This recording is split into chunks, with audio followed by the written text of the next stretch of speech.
Hey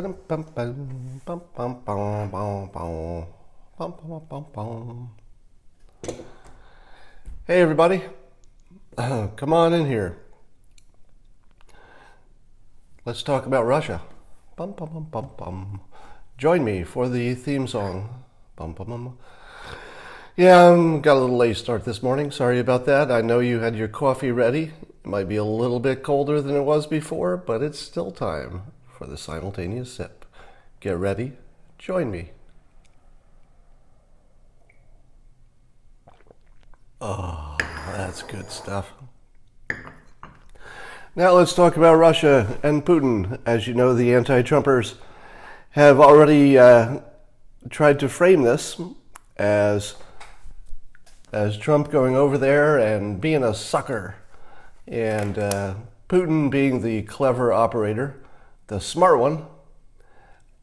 He's going to completely dupe our president who doesn't see it coming. That's the funny part.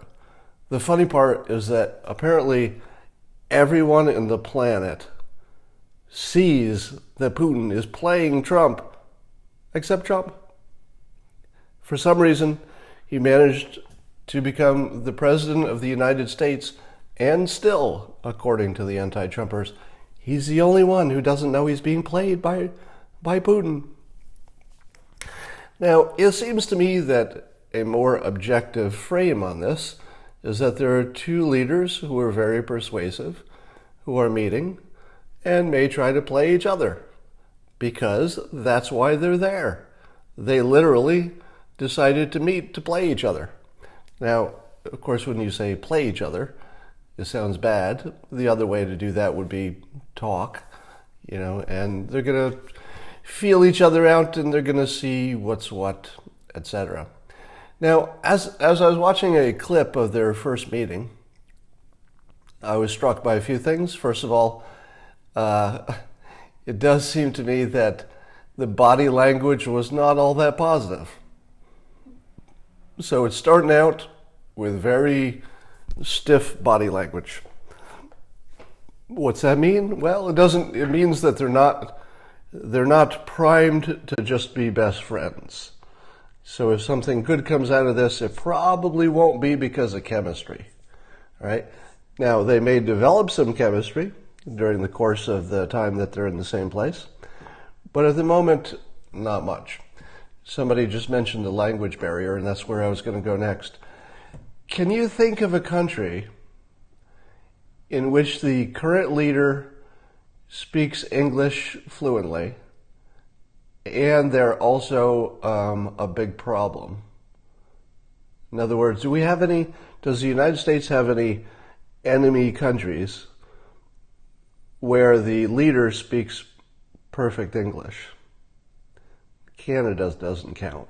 I'm talking about somebody who has a military posture.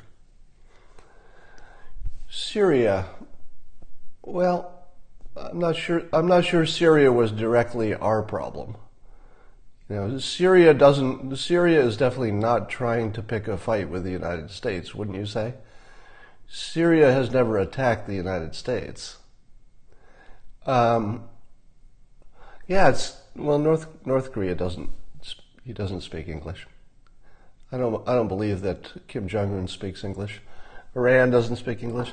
Yeah, I think it seems to me that, you can't count our allies, because even if we're having words with our allies, they're still our allies.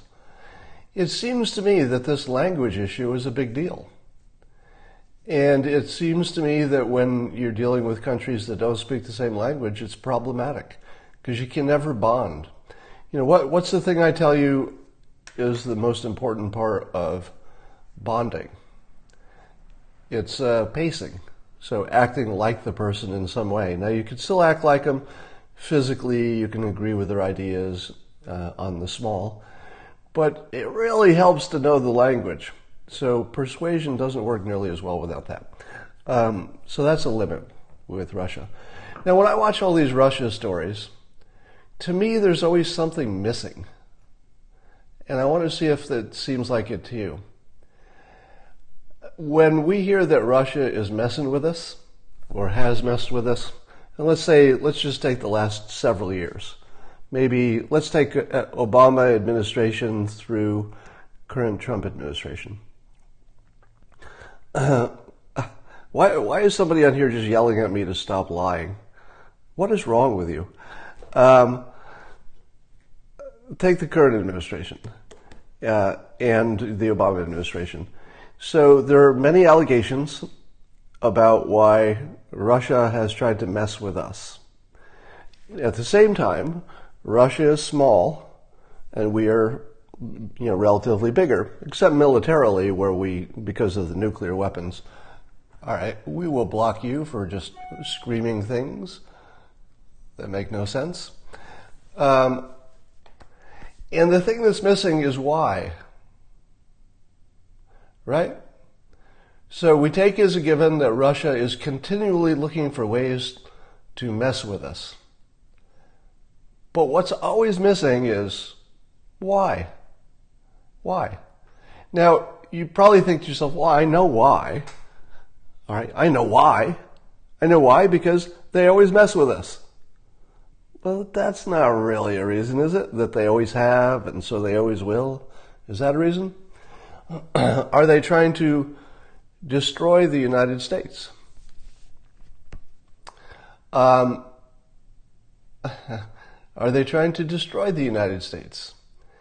Because here's what I'm talking about in the size difference. So Russia, if you could talk about the economy, and even the size of their standing army, I suppose. U.S. is gigantic, dominates the scene militarily, and Russia is tiny. Does the tiny country really, think about it, does the tiny country want to destabilize the government of the biggest military power in the galaxy? Do they? Would anybody really want to destabilize the government of the biggest power in the galaxy? That feels like the very worst thing that anybody could do. Now you say to yourself, yeah, but they want to just destabilize us a little bit because then they get some advantages. Such as? What would be some of those advantages? Does it make us a little slower to react to them or something? Can we compare those small advantages they might get by making the United States a little less effective, let's say, to what advantages Russia would get by simply being a trading partner and a friend? Those aren't even close, are they? Is it even close to how much benefit Russia could get by simply playing nice? There's a huge upside to that. Complete stability, economic growth, zero chance of a military problem. There's everything good about playing nice. But playing like jerks to us doesn't make sense with the information that we have been given. So it makes me think, wait a minute, there must be some information that we have not been given. Tell me what that is. What is the information that has not been given by the news on either side? And there's a reason for that. What is the information that has not been given? That the news doesn't, well, the reasons, right. Maybe Hillary did it. You're getting warm. Here's why it makes sense to mess with the biggest military, biggest economy in the world.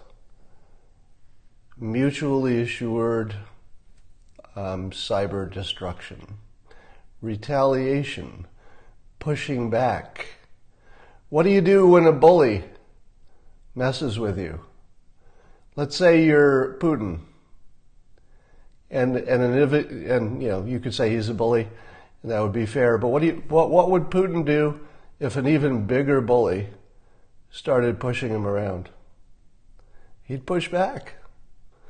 But he would push back proportionally, wouldn't he?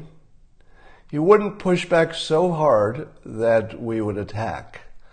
That'd be crazy.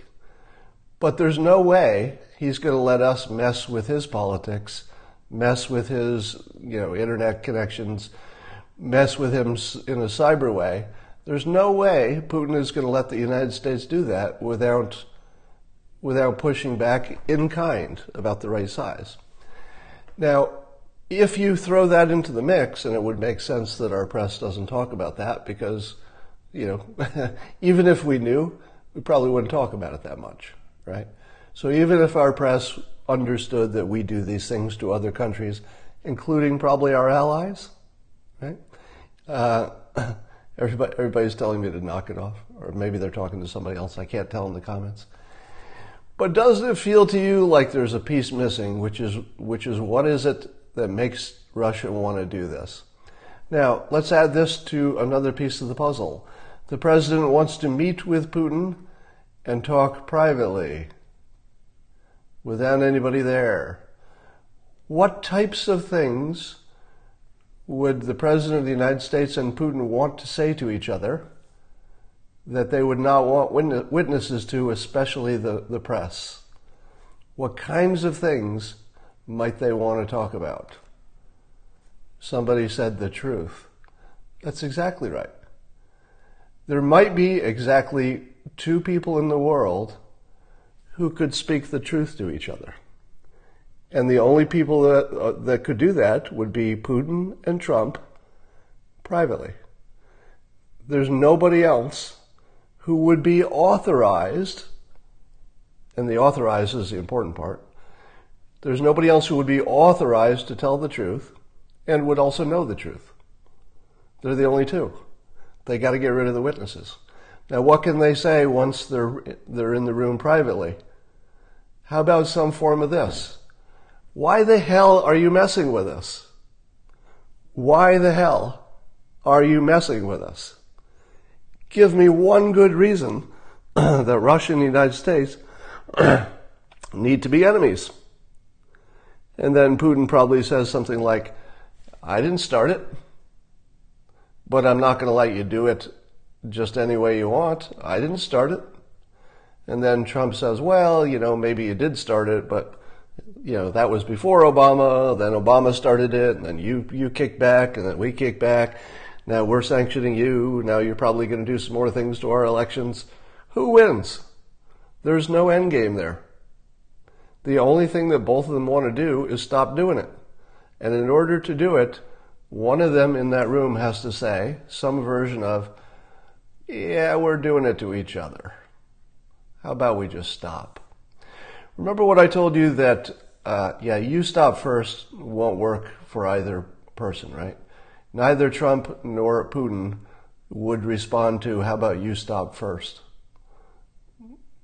It's not going to work. There's some things you can't say in public, as in, yeah, we're doing it too. And there's some you can only say it in private. So has anybody ever done that before? Has anybody ever put Putin in a private room and said, is there some reason that we need to be screwing with each other?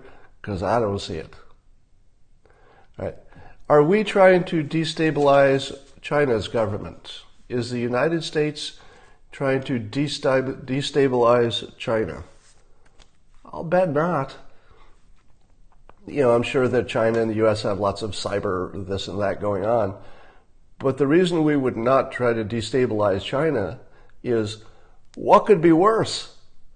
What would be worse for the United States than a destabilized China?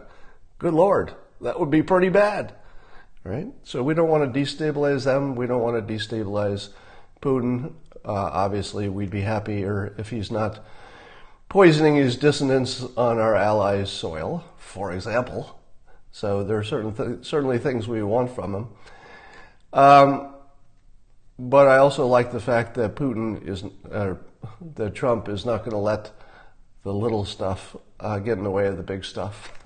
I hate to say that poisoning dissonance in Great Britain is little stuff, because if you get killed, it's pretty big stuff to you. But on the larger picture, you're either going to deal with a Putin or you're not, and it's going to come with some pretty rough edges. There's a press conference going on right now. Let's see if I can tune to that on my handy phone. I'll tell you in a moment if there's a customer. That was a commercial on mine. So here's what I would expect. I don't know that we'll ever hear what came out of the meeting with Trump and Putin. They might, if they're smart, they'll come up with some kind of a Middle East plan. Because imagine if Putin and Trump decide to play for the same team. And I don't mean in the collusion way. I mean in the Middle East. Suppose Iran gets further isolated because North Korea is talking to us nicely, and let's say Putin starts playing nicer. It isolates Iran, right? And then suddenly Iran needs to play nice as well. So in terms of the order of things, it's perfect. You do North Korea first, you do Putin second, you do Iran third. That's exactly the right order. Now, do you see that, right? You see that Gordon Chang says President Xi might be gone? I don't know about that. I'll look into that, because whatever Gordon Chang says, I take seriously. U.S. is a nation of laws and Russia is not. Well, but Russia has a leader, and he can certainly make whatever happens that he wants happen. Yeah, he's president for life. President Xi is. All right. So, have you watched that the Russia collusion narrative? And here I'm not going to name names. Let me just offer a clarification. Some of you saw I was tweeting with is it Josh Rogin? I think Josh Rogin, right? Columnist for the Washington Post. He appears on CNN frequently. And I made a comment about his tweet. Now Josh Rogan, not Joe Rogan. And I referred to him, I lumped him with anti-Trumpers, and he said that he wasn't an anti-Trumper. So he's a columnist for the Washington Post and appears on CNN, but he's not an anti-Trumper. So I thought to myself, and that was one of his complaints, so I thought, well, I'll take a look at his Twitter feed, and I'll see all the balanced stories in there. But there are not any balanced stories in there. So I'm not going to say that he's a balanced opinion person, but opinion people don't need to be balanced. So there's nothing wrong with him not being balanced in terms of his opinions, because that's what an opinion is. An opinion is taken aside, essentially. So that part's okay. But it seems like it's slicing it kind of finely to say, yeah, I work for an anti-Trump organization and I appear on an anti-Trump network and I only tweet articles that are negative about Trump, but I'm not personally anti-Trump because I've not said something so directly, which I take as, I'll take that correction. I take the correction that he has not personally written about collusion before the election. Now, his other complaint is he said he had never written about collusion, but in fact I was referring to his tweet in which he talked about collusion. But his distinction was, it was pointing to an article that was talking about the current days, talking about current time, not before the election. Some people say the collusion part is the part that happened before the election, but my take on the collusion claim is that I thought most people making the claim assumed that it extended past the election to current times. I thought the entire narrative was, oh, Russia helped Trump get elected, and now he owes them something, so it's sort of an ongoing rolling collusion. So, to Josh's point, he asked for a correction, so I'll make that correction, that when he used the word collusion, he was referring to an article that was talking about after the Syria story and our dealing with Russia. and that being the collusion narrative. So that's my correction. But it was kind of a small one. All right. Am I distracted? Yeah, a little bit. All right.